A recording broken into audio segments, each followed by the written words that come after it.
Okay, so we're going to learn a couple of more exercises that will really, really change your life. The first one activates the fire in the belly. We hear our conductors, our directors, our teachers talking about that a lot as performers. How do we get the fire in the belly? And a lot of it has to do with your being able to have a relationship with your body. Your mind and your body are working together to ignite the fire of your passion, right? We're in the performing arts. We're teachers. We're lawyers. We're helping professionals because we're passionate about life. We want to make a contribution. And the breath is so, so important to being consistent in those kinds of jobs. And that's one of the things we talked about in other classes, that when you don't feel consistent, you don't really trust this instrument, the physical body. And what makes us consistent truly is your relationship with your breath and your reliance on breath to take you where you need to go. I want to read you a quote that I love from one of the yoga texts that I study. And the quote is, "The compass of man's being is as large as the reaching point of the breath." And so you can create anything in life. Empires, if you want, if you have the breath to support that. So think about it. It's quite an essential part of your life. So the next exercise in igniting this fire is called skull shining. Kapalabhati is the Sanskrit word. And it's simply breathing deeply with a forceful exhalation. So it sounds like this.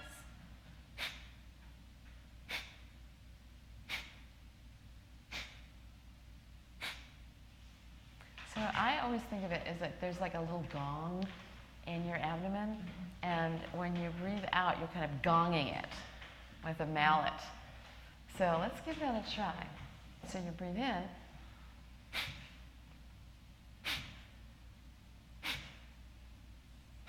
and you let the air just come right back into your gut. Yeah. Good, very good. Perfect. And that's a really nice stimulating breath. If you find that you're getting tired, you're at a rehearsal, and you've just been doing the same thing over and over again, and you're like, oh, I hate this. And so just do a couple of these, and you get your power back. Okay? And some people do this faster, and it's like the breath of fire. They'll just go.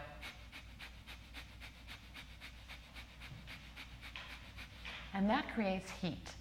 So for those of you who are in a cold environment right now, that's a wonderful way of warming yourself up. And those of you who get cold hands before a performance, it's wonderful. I wouldn't do it right now. I would get comfortable with the Kapalabhati first, and then start to speed that up into maybe doing 25 in a row.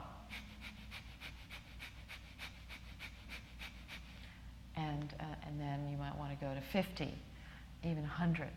You get really, really warm and fiery. Okay, now we're ready. Now I'm fired up. Now we're ready to do an exercise that balances the brain hemispheres and allows you to be extremely creative consistently. And this exercise is called alternate nostril breathing. Did you know that your nostrils are somehow related to your brain hemispheres? There are a whole set of neurons inside of the nasal area that directly relate to the brain.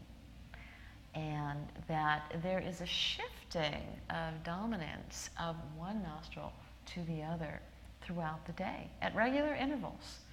An hour and a half to 3 hours, there's a shift in whether your right nostril is more open or your left nostril is more open.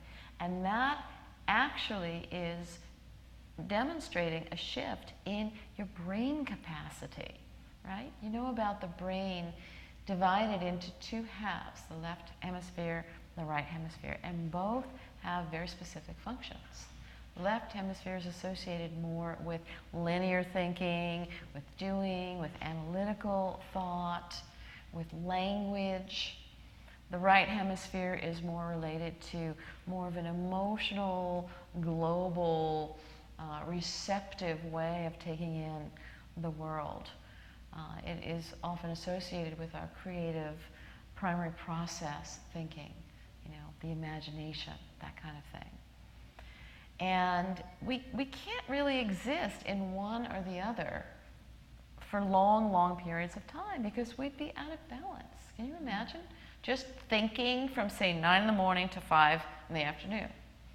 Some people somehow manage to live that way, but it's not healthy, right? And you're going to lose your steam at certain points during the day. And just drinking coffee is not really the best solution. So this alternate nostril breathing will help you to become aware of these shifts in your consciousness and to honor them.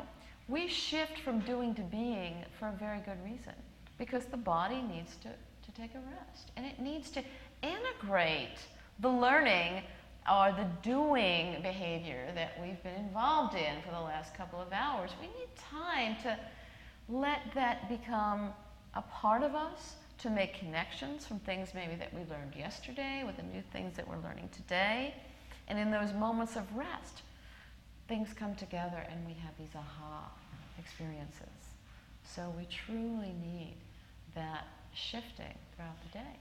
And this also might be related to your sleep problems. If you're someone who's doing a lot of technical work all day long and not taking those breaks, your mind gets overstimulated so that it's very difficult to let go at the end of the day. And so this exercise will really help you with that. It will balance this being and doing to the point where you're in rhythm with a deeper part of yourself. Perhaps even the soul part of yourself that is more connected to life and to nature and to other people. So, how do we do it? It starts with a hand position that the yogis call a mudra. So we're going to fold down your index finger and your middle finger into your palm, and we're going to use your thumb and your fourth finger to open and close the nostrils. Okay? Now this exercise is in your Performance Wellness Manual, so don't worry if you're not going to have to write everything down. Okay?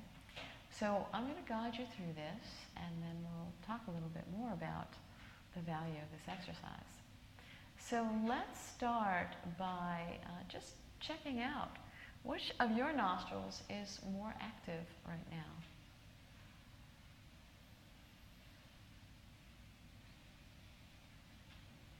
It seems to be an equilibrium, which is odd. I'm usually either one or the other. Yes, yes. Right. Your right is more open. A little bit more on the left side. Yeah. Okay. And mine are both kind of open right now too. So you're entrained with me. Yeah. You and I are in this kind of everything's cool, everything's flowing, we're not even thinking anything, right? And maybe, if your left nostril is more closed, more open, the left nostril is associated with the right hemisphere. So that would mean you're probably in a very receptive mode right now. You're just taking all of this in and you're letting it integrate with the rest of your thoughts and feelings. And you're breathing more in through the right nostril, which is associated with your left hemisphere, which means that you might be maybe analyzing this, thinking about it. What do you think? Maybe. Yeah, it's fascinating. To check in like this throughout the day, you really get to know yourself better. You become like the scientist of your own body-mind. And then not only can you observe it, but then you can shift it through doing this exercise. So now when both nostrils are open, as I'm kind of intimating, that you're sort of in this place of complete surrender. And it's a very creative state. It's a state often where you have those eureka experiences. And it doesn't happen very often. It is very rare that we are breathing through both nostrils for long periods of time.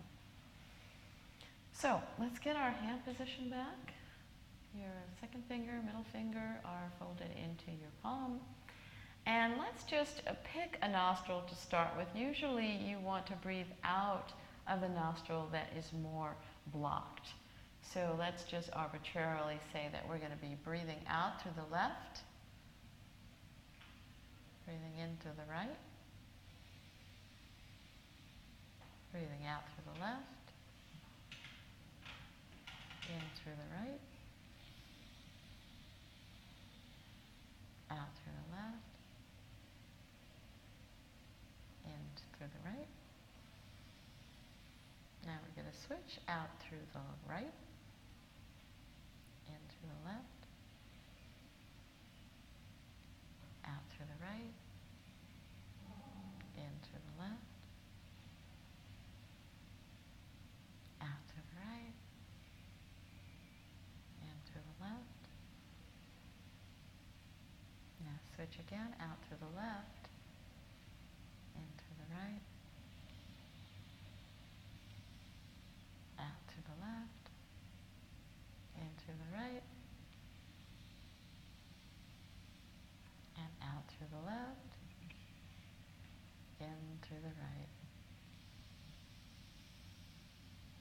and out through both.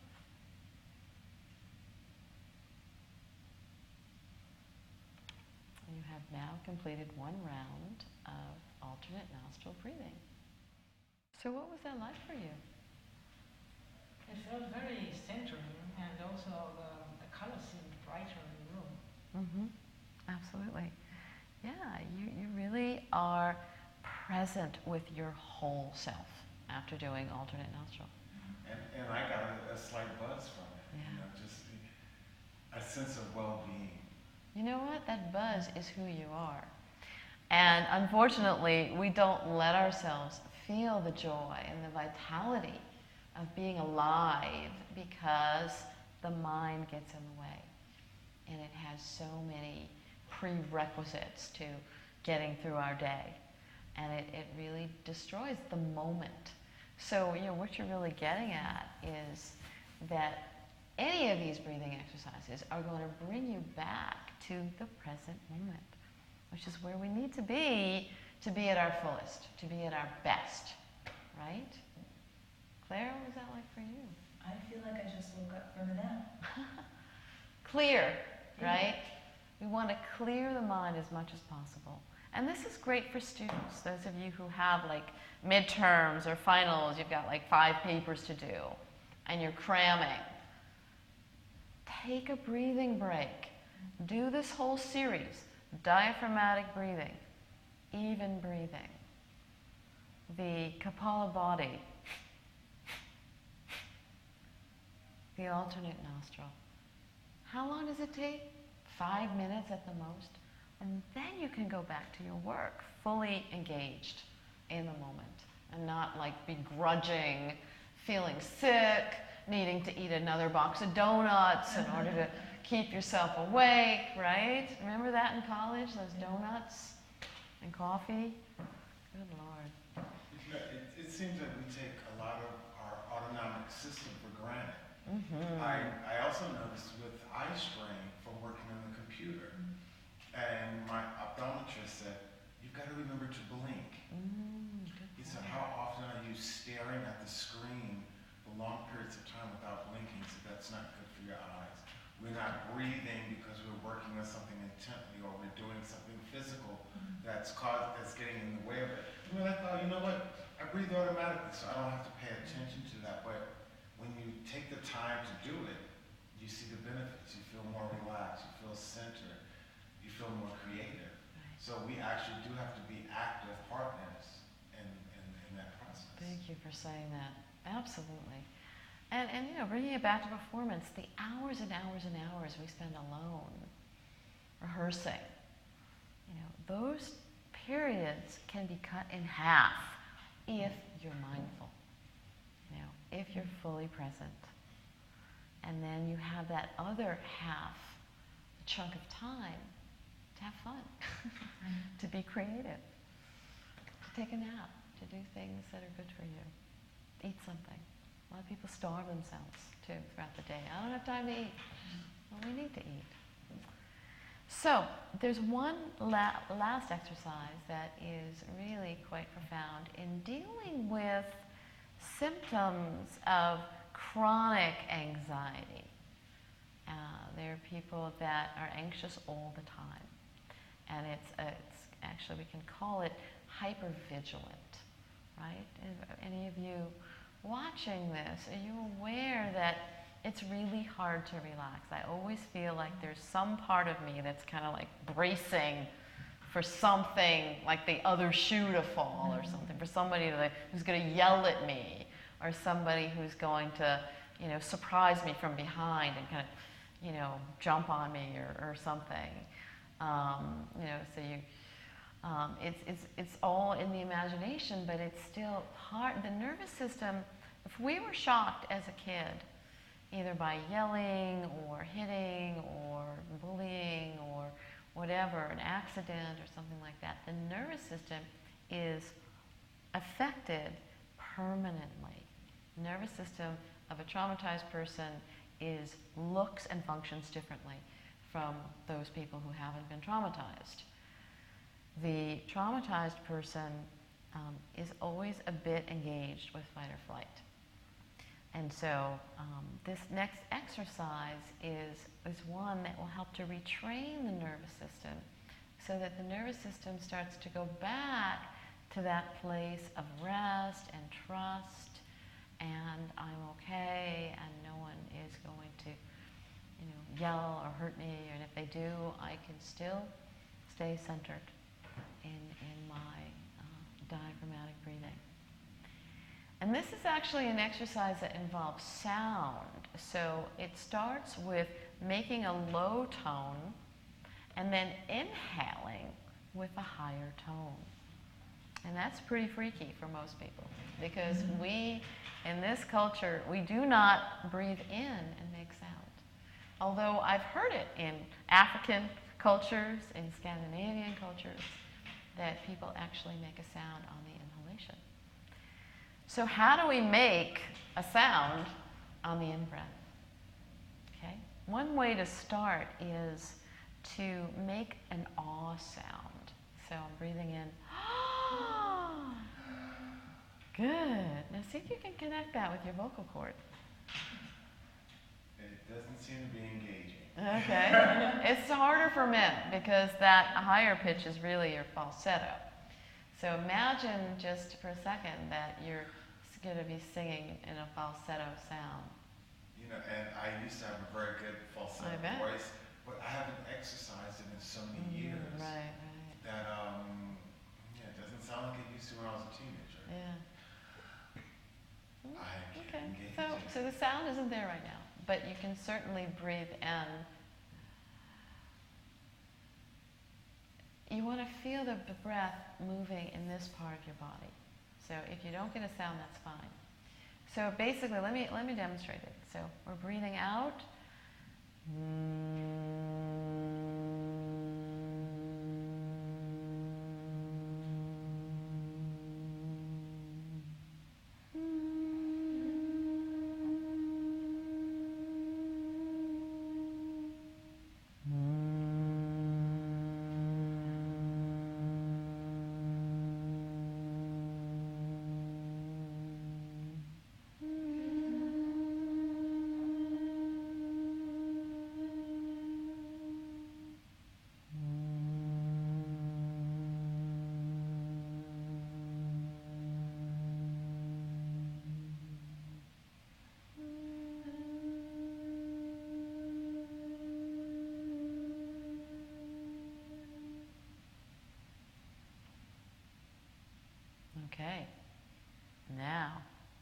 How are you feeling? Still, it produces a slight buzz. Yes, it sure does. This I actually, can do more. I also feel like this little channel of air moving up. you feel like your sonic core, the yogis would say that this sound is vibrating the space inside of your spinal cord, which is where the cerebral spinal fluid is flowing, where it can get jammed, where it can actually create tension and pain in the body. So this is a really great exercise to practice on a regular basis, just in smoothing out the breath. Because when there is hypervigilance, there's like a real erratic breathing. And with this, you cannot be erratic. You're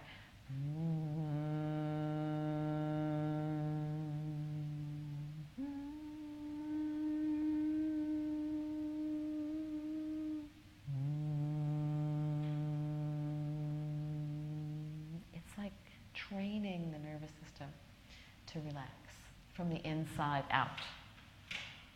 And so this is a really good one to do if, not only if you've had these kind of hypervigilant episodes, but just to get yourself into that very, very deeply quiet mind. And that can lead to meditation.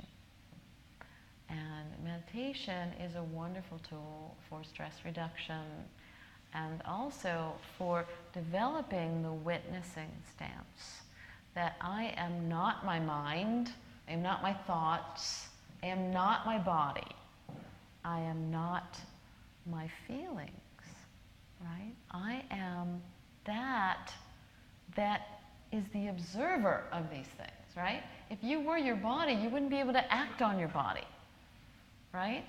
If you were your thoughts, you wouldn't be able to change your thoughts. Your thoughts would be in control of you. And instead, you have a function that somehow the neurologists have found is actually in the center of the forehead. It's called the prefrontal cortex. And it's the part of our brain that allows us to be the observer of our behaviors, our thoughts, our feelings, and to actually exercise will in changing in harmonious states, right? We do it all the time, but a lot of us are not aware that we're doing it, and we don't do it systematically. I mean, you can transform every discomfort in the body and the mind by using that particular function of the brain. So while we're on this topic, I'd like to just do a very brief introduction to meditation and to help you to strengthen the observer, the witness within your consciousness.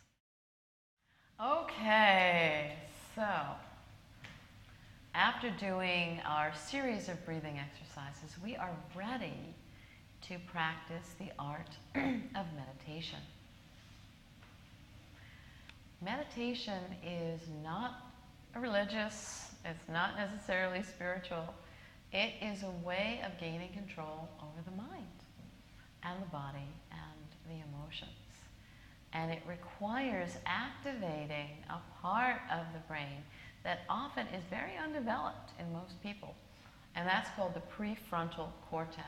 It's the part of the brain that is used for discrimination, that's used for making decisions, and to really access higher aspects of the mind. And it really has a lot to do with will and willpower. That, as the yogis say, we are not the mind. We are not our thoughts. We are not our feelings. We are not our physical sensations. You know, in other languages even, we say, you know, in Spanish, we don't say I am hungry. It's I have hunger. I have anger. I have fear, not I am fearful. That's not who you are. You are the consciousness that is observing all of these dynamics in your life. And you have the power to act upon them, to change them, to move them in whatever direction you want to go. And that's what the prefrontal cortex allows you to do. And, in teenagers, that part of the brain is very, very undeveloped. And that's why they get themselves into a lot of trouble. And that's why we need to teach these kinds of techniques to kids so that they do feel empowered to deal with the hormonal changes they're going through and the crazy thoughts that they have and the overwhelming feelings. And those of us sitting here in the room, we still have that stuff going on, right? Because we are really engaged with life. We haven't let the structures of life get in the way of those aspects of ourselves. So with meditation, we are basically slowing down our breath and honing that witness stance. We are watching our breath. We are watching our thoughts. We are not engaging with our thoughts. We're just passively letting ourselves be present in the moment as if you were watching, a video or something, and it's not you. You're just watching it, and your intention for meditation is to get to the point where there are no thoughts, where you're just very, very peaceful, and you drop down to a deeper level of consciousness, which, according to the yogis, is joy, is bliss. And, when there are no thoughts, we can truly experience a deeper level of reality. So I'm just going to guide you for a minute or so in getting into a meditative posture. You can be sitting in a chair. Some people like to sit on the floor in a cross-legged position, but sitting in the chair is fine. It's just important that your spine is aligned with your neck and your head, and that your feet are feeling grounded on the floor, and that you really release the weight of your body into your sit bones, and your belly. You want your belly to be round. You want all of the weight to move down from your head to your neck, to your shoulders, down through the spine, plunk at the bottom of the spine. That's where your energy should be sitting when you meditate. Okay? And just allow yourself to breathe from that place. And to let yourself feel the safety and security of being centered in your pelvis. Really enjoy the weight of your belly, the weight of your hips, the weight of your feet on the ground.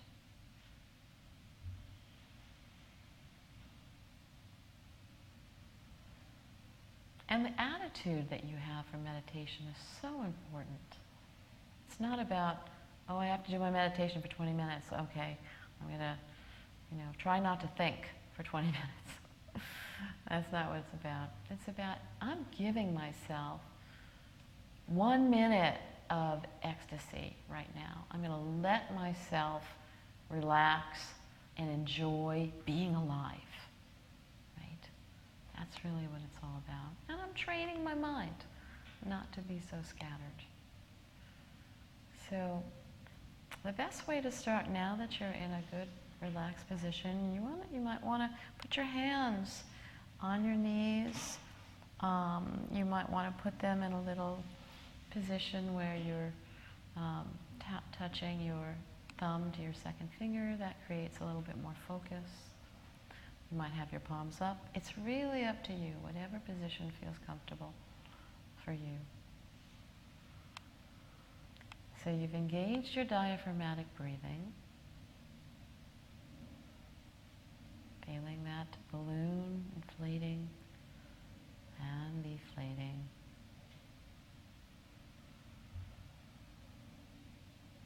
And now bring your awareness to the tip of your nostrils,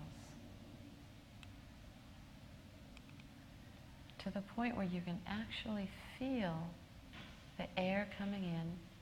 It's cold as you breathe in, cool.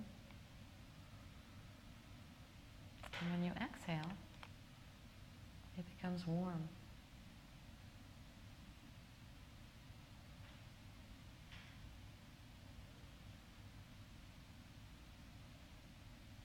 Your eyes are closed. And then you're enjoying the sensation of the air moving in and out of your nostrils.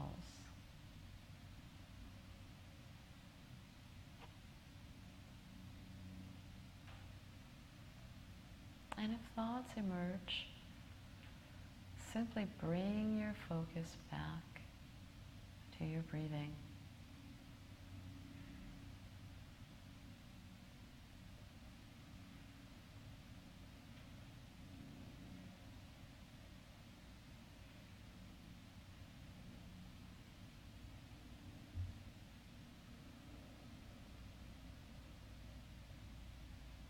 Very good.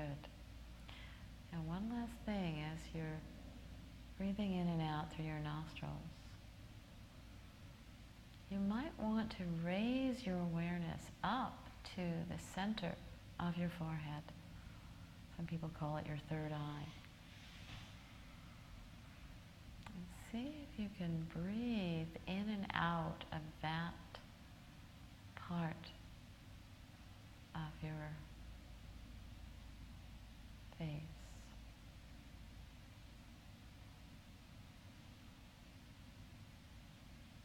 And in that part of the body is the pineal gland in the back of the brain. So imagine that there's a center of light. That's what the pineal gland is all about.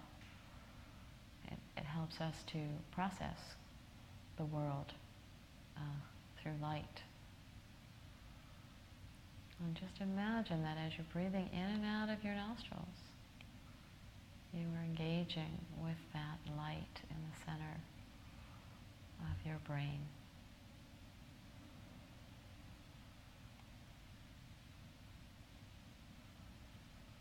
And if you don't see anything, if you don't feel anything, that's absolutely fine.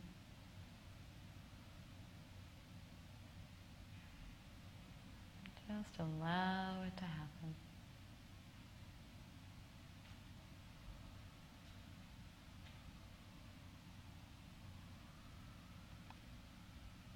Okay. Those of you who are watching, very slowly, you want to rub your hands together and create a little heat. Put them over your eyes just to warm them. And open your eyes into your hands.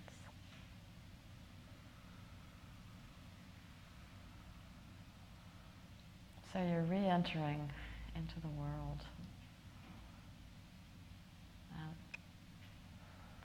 Outside of that resting place.